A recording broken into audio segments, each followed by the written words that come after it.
देखो बेटा, आज हम लोग सीखेंगे past indefinite tense into passive voice. Once again, अब जरा देखिए कि सबसे पहले हमें क्या जानना है, किस प्रकार हम समझेंगे कि ये वाक्य हमारा पास्ट इंडेफिनिट टेंस का है।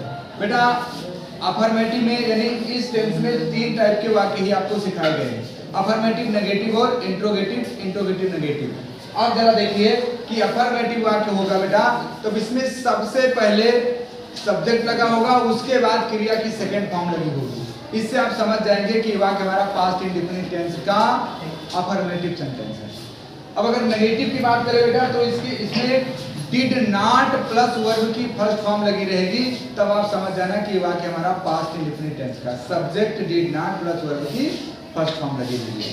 अब इंट्रोगेटिव की बात करें तो सबसे पहले इसमें डिड लगा होगा फर्स्ट टाइप में, जिनमें हिंदी वाक्यों में सबसे पहले क्या शब्द लिखा होता है, did plus subject plus verb की फर्स्ट फॉर्म लगी होगी।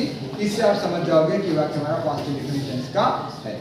इंट्रोगेटिव सेकंड टाइप की बात करें, जो क्वेश्चन वर्ड से आरंभ होते हैं, तो सबसे पहले लिखा होगा क्वेश्चन वर्ड, उसके बाद लिखा होगा साइक्रिया डिड, उसके बाद सब्जेक्ट, उसके बाद नॉट, नेवर हो भी सकता है, हो भी नहीं सकता, और उसके बाद वर्ब की फर्स्ट फॉर्म लगी होगी। इससे आप समझ जाओगे कि ये वाक्य हमारा पास्ट इंडेफिनिट टेंस का है। तो ये तो थी जानकारी एक्टिव वॉइस की। अब हम लोग जानकारी लेते हैं किसकी, पैसिव वॉइस की, कि इसको पैसिव वॉइस में कैसे बदलेंगे। आप सभी लोग जानते हो, मैंने लिखा अभी है कि हर टेंस की पैसिव वॉइस की सहायक क्रिया अलग होती है, टेंस से अलग होती है। अब पास्ट इंडेफिनिट की सहायक क्रिया है वाज और वर। आप सभी लोग जानते हो कि एक्टिव वॉइस का कर्म पैसिव वॉइस में क्या बन जाता है, कर्ता बन जाता है, और एक्टिव वॉइस का कर्ता पैसिव वॉइस का कर्म बन जाता है। अब जरा देखिए, मैंने स्ट्रक्चर लिखा है कि एक्टिव वॉइस का ऑब्जेक्ट, पैसिव वॉइस का क्या बन जाएगा, सब्जेक्ट, फिर उसके अनुसार आप वाज वर में से कोई एक सहायक क्रिया लगाएंगे, उस सब्जेक्ट के अनुसार जो आपका कर्म कर्ता के रूप में बदल के गया हुआ है। उसके बाद अगर नॉट नहीं है तो नॉट लगाना, कभी नहीं है तो नेवर लगाना। उसके बाद सदा वर्ब की थर्ड फॉर्म का यूज कीजिएगा। उसके बाद लिखना ऑब्जेक्ट प्लस बाई, सब्जेक्ट को ऑब्जेक्ट में बदल करके बनाएंगे। तो आइए कुछ उदाहरण हम लोग देखते हैं। लिखा मिल्क बेटा, तो मिल्क, आप जरा देखना है कि वाज कहां लगाएंगे, वर कहां लगाएंगे। बेटा एक सेकंड में हम लोग जान लेते हैं कि आई, ही, सी, इट व एक वचन कर्ता के साथ आपको पैसिव वॉइस में सहायक क्रिया वाज लगानी है, और बी, यू, दे व बहुवचन कर्ता के साथ सहायक क्रिया वर लगाना है। अब देखिए बेटा, यहाँ मिल्क है तो हम लिखेंगे मिल्क वाज। अब ड्रिंक को थर्ड फॉर्म में लाओगे तो हो जाएगा ड्रिंक, और आई को सब्जेक्टिव केस में लाओगे तो हो जाएगा by me. Milk was drink by me. C wrote a letter. अब अ लेटर को बेटा क्या बना लेते हैं, पैसिव वॉइस का कर्ता। अ लेटर के हिसाब से एक वचन है, अ लेटर तो संख्या क्या लगाएंगे, वाज लगाएंगे। अब राइट को थर्ड फॉर्म में लाना है बेटा, तो हमें क्या लिखना होगा, written. A letter was written by, C को सब्जेक्टिव केस में लाओगे तो हो जाएगा हर। अब लिखा बेटा राम प्लेड हॉकी। अब यहाँ हॉकी को हम बना लेते हैं सब्जेक्ट, तो हॉकी वाज, प्ले को थर्ड फॉर्म में लाओगे बेटा तो हो जाएगा played. Hockey was played by Ram.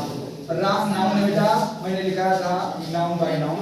और उसके बाद the boy did not tease me. अब बेटा मी जब सब्जेक्टिव केस में आएगा तो क्या बन जाएगा, आई, और आई के साथ मैंने आपको समझाया लगाना वाज। वहां नॉट लगा डिड के बाद, तो यहाँ वाज के बाद नॉट लगाएंगे, तो आई वाज नॉट। और टीज को थर्ड फॉर्म में लाओगे तो बेटा हो जाएगा teased. I was not teased by the boys, by the boys, और अंत में लगाएंगे फुल स्टॉप। अब जरा देखिए, हेमा नेवर सा समवन। अब बेटा समवन यहाँ कर्म के स्थान पर है, तो पैसिव वॉइस का बन जाएगा सब्जेक्ट, और यहाँ समवन हम लिखेंगे। उसके बाद लिखेंगे someone was never, someone was never। अब सी को थर्ड फॉर्म में लाना है तो क्या हो जाएगा, seen। someone was never seen by Hema, by Hema, और अंत में लगाएंगे full stop. Rajiv did not bring a pen। अब a pen बन जाएगा पैसिव वॉइस का सब्जेक्ट। a pen के अनुसार हमें साइकिल का वाज लगाना होगा। उसके बाद लिखेंगे not, a pen was not। अब ब्रिंग को थर्ड फॉर्म में लाओगे तो ब्राट हो जाएगा, ब्रिंग तो ब्राट, ब्राट इसका रूप होता है बाय राजीव, बाय राजीव। बस बेटा बोलो नहीं, बस 2 मिनट की बात और है। Did you not teach Hindi.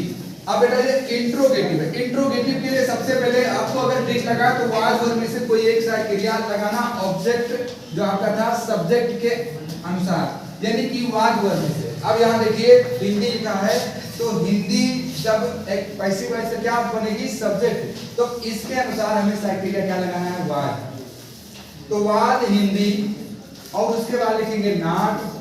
अब टीच को थर्ड फॉर्म में लाओगे तो बन जाएगा टाट, टीच टाट टाट बाय यू, टाट बाय यू, और अंत में लगाएंगे क्वेश्चन मार्क। अब जरा लिखा है डिड सी कॉल अस। अब बेटा अस को देखेंगे तो सब्जेक्ट हमारा बी होगा, और मैंने कहा है कि बी यू दे वह बहुवचन के साथ आप क्रिया वर लगाएंगे, इसलिए यहां क्या लगाएंगे वर। वर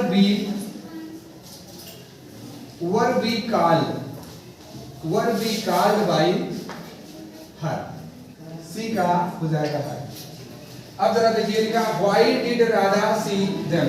अब जरा देखिए जब क्वेश्चन वर्ड से आरंभ होने वाले इंट्रोगेटिव सेंटेंस होगा तो सबसे पहले हमें क्या लगाना है क्वेश्चन वर्ड लगाना है। उसके बाद बेटा हम लिखेंगे व्हाई, क्या लिखेंगे व्हाई। अब देम को देखते हुए क्रिया लगाएंगे वर, क्योंकि देम आपका बन जाएगा दे, एक्टिव वॉइस का सब्जेक्ट। तो व्हाई वर दे, सी को थर्ड फॉर्म में लाएंगे तो हो जाएगा सी। उसके बाद बेटा बाई राधा लिखेंगे, बाई राधा, और अंत में क्वेश्चन मार्क लगाएंगे। अब लिखा what did C do here. अब यहाँ बेटा कर्म के विषय में क्वेश्चन है, तो अब जाहिर सी बात है कि क्वेश्चन वर्ड प्लस सहायक क्रिया, उसके बाद हमें सब्जेक्ट नहीं मिलेगा, क्योंकि एक्टिव वॉइस का कर्म पैसिव वॉइस का क्या बन जाता है सब्जेक्ट, और इसमें कर्म के बारे में ही क्वेश्चन है। तो व्हाट वाज, अब क्रिया की थर्ड फॉर्म लगाएंगे what was done by her here, उसके द्वारा यहाँ क्या किया जाता था। अब लिखा हु टीच्ड हर। अब जहाँ हु की बात आती है यानी सब्जेक्ट के बारे में क्वेश्चन होता है, तो एक्टिव वॉइस का सब्जेक्ट पैसिव वॉइस से क्या बन जाता है ऑब्जेक्ट बन जाता है। तो सबसे पहले हमने लिख दिया बाय हुम। अब हर को देखते हुए लगाएंगे सहायक क्रिया, तो क्या लगाएंगे वाज, और हर को सब्जेक्टिव केस में लाओगे तो हो जाएगा सी। तो बाय हुम वाज सी टीच्ड, और अंत में लगाएंगे क्वेश्चन मार्क। इस प्रकार आप पास्ट इंडेफिनिट टेंस को पैसिव वॉइस में बदल सकते हो। जो भी दिक्कत होगी बताना।